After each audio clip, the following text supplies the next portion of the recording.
कंपनियों के प्रकार। विभिन्न आधारों पर कंपनियों के वर्गीकरण को हम चार्ट द्वारा आसानी से समझ सकते हैं। अंशों के हस्तांतरण के आधार पर कंपनी को हम दो भागों में स्टडी कर सकते हैं। निजी कंपनी यानी प्राइवेट कंपनी, सार्वजनिक कंपनी मीन्स पब्लिक कंपनी। निजी कंपनी कंपनी अधिनियम की धारा 268 के अनुसार निजी कंपनी का आशय एक ऐसी कंपनी से है जिसकी प्रदत्त पूंजी न्यूनतम 1 लाख रुपए अथवा उससे अधिक जो भी होनी चाहिए, जो अपने अंतर नियमों द्वारा अंशों एवं ऋण पत्रों को क्रय करने के लिए जनता को आमंत्रित नहीं करती है, अंशों के हस्तांतरण के अधिकार पर प्रतिबंध लगाती है, वर्तमान तथा भूतपूर्व कर्मचारियों को छोड़कर सदस्यों की अधिकतम संख्या 200 तक सीमित हो सकती है, अपने नाम के साथ प्राइवेट लिमिटेड शब्द अनिवार्यतः लगाती है। अपवाद: यदि संयुक्त अंश आधारित कर रखे हैं तो 200 सदस्यों की गणना हेतु एक ही सदस्य माना जाएगा।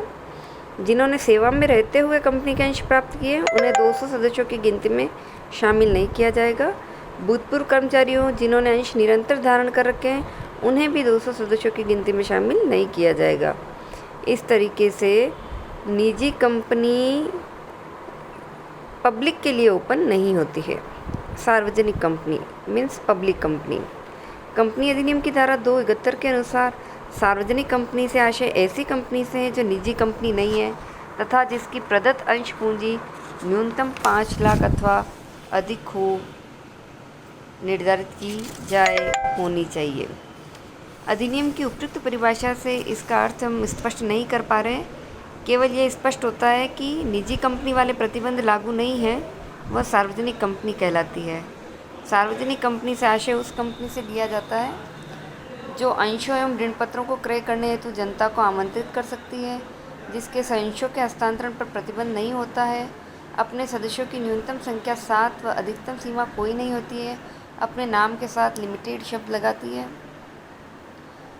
कंपनी अधिनियम 2013 के प्रयोजन हेतु किसी सार्वजनिक कंपनी की सहायक कंपनी को भी सार्वजनिक कंपनी ही माना जाएगा।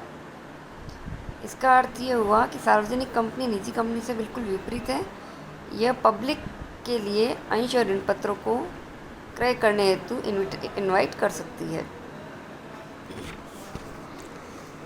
दूसरा वर्गीकरण का आधार है दायित्व। दायित्व के आधार पर सीमित दायित्व वाली कंपनी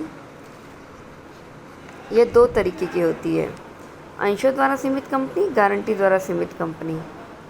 वे कंपनियां जिनके सदस्यों का दायित्व सीमित होता है, अर्थात प्रत्येक सदस्य उतनी राशि तक के लिए उत्तरदायी होता है जितनी राशि के लिए उसने अपना दायित्व स्वीकार किया, सीमित दायित्व वाली कंपनी कहलाती है।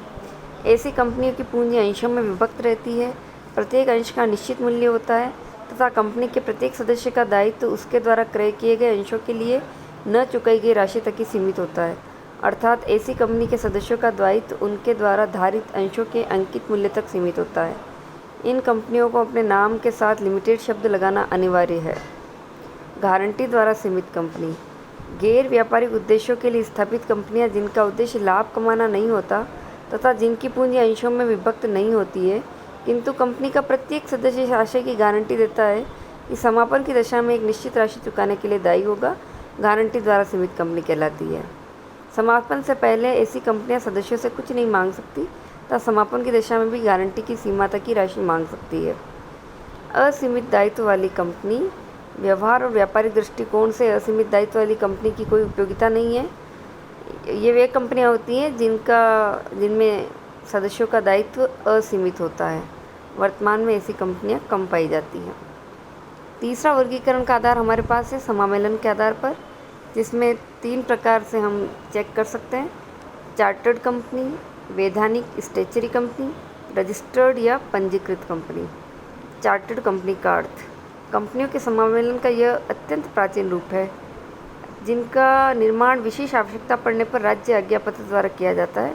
उदाहरणार्थ ईस्ट इंडिया कंपनी। भारत में इस प्रकार की अभी कोई कंपनी नहीं है। वैधानिक कंपनी जिनका निर्माण राष्ट्रीय महत्व के उद्योग तथा व्यापार स्थापित करने के उद्देश्य से संसद या विधानसभा द्वारा किसी विशेष अधिनियम के अंतर्गत किया जाता है। भारत में इस प्रकार की अनेक कंपनियां हैं जैसे reserve bank of India, state bank of India, राज्य व्यापार निगम आदि।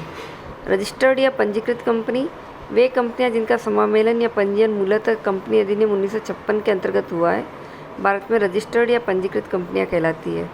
वैधानिक कंपनियों को छोड़कर देश में विद्यमान सभी कंपनियों का पंजीयन यद्यपि कंपनी अधिनियम के अंतर्गत ही हुआ है, परंतु कुछ कंपनियों के लिए अलग से अधिनियम भी बने हुए हैं, जैसे बैंकिंग कंपनी के लिए बैंकिंग कंपनी अधिनियम 1949, बीमा कंपनी के लिए बीमा कंपनी अधिनियम 1938 आदि। स्वामित्व के आधार पर सरकारी कंपनी, सूत्रधारी कंपनी, सहायक कंपनी। सरकारी कंपनी गवर्नमेंट कंपनी। कंपनी अधिनियम 2013 के अनुसार एक सरकारी कंपनी से आशय उस कंपनी से है जिनकी पेड अप शेयर कैपिटल यानी चुकता अंश पूंजी का कम से कम 51% भाग केंद्रीय सरकार या किसी भी राज्य सरकार के पास हो। यह पूंजी केंद्र सरकार या राज्य सरकार हो या इनके स्वामित्व वाली किसी भी कंपनी या वैधानिक निगम के पास अलग अलग या सामूहिक रूप से मिलाकर हो सकती है। इस प्रकार की कंपनियों का पंजीकरण भी कंपनी अधिनियम के अंतर्गत ही होता है, किंतु इनका प्रबंध एवं स्वामित्व सरकार के नियंत्रण में होता है। सूत्रधारी कंपनी। जब एक कंपनी का किसी अन्य कंपनी के प्रबंध पर नियंत्रण होता है तो जो नियंत्रण करने वाली कंपनी है वह सूत्रधारी होल्डिंग कंपनी कहलाती है। एक कंपनी को दूसरी कंपनी की सूत्रधारी कंपनी उस समय माना जाएगा जबकि दूसरी कंपनी या कंपनियां उसकी सहायक कंपनी हो, यानी जो होल्ड करती है वो होल्डिंग कंपनी और जिस पर होल्ड किया जाता है वह सहायक कंपनी। सहायक कंपनी कोई भी कंपनी जिसका स्वामित्व एवं नियंत्रण किसी अन्य कंपनी द्वारा इस सीमा तक हो कि वह कंपनी उन कंपनियों द्वारा दिए गए आदेशों का पालन करने का एक उपकरण मात्र बन जाए, वह उस अन्य कंपनी की सहायक कंपनी कहलाएगी। धारा 287 के अंतर्गत सहायक कंपनी को परिभाषित किया गया है।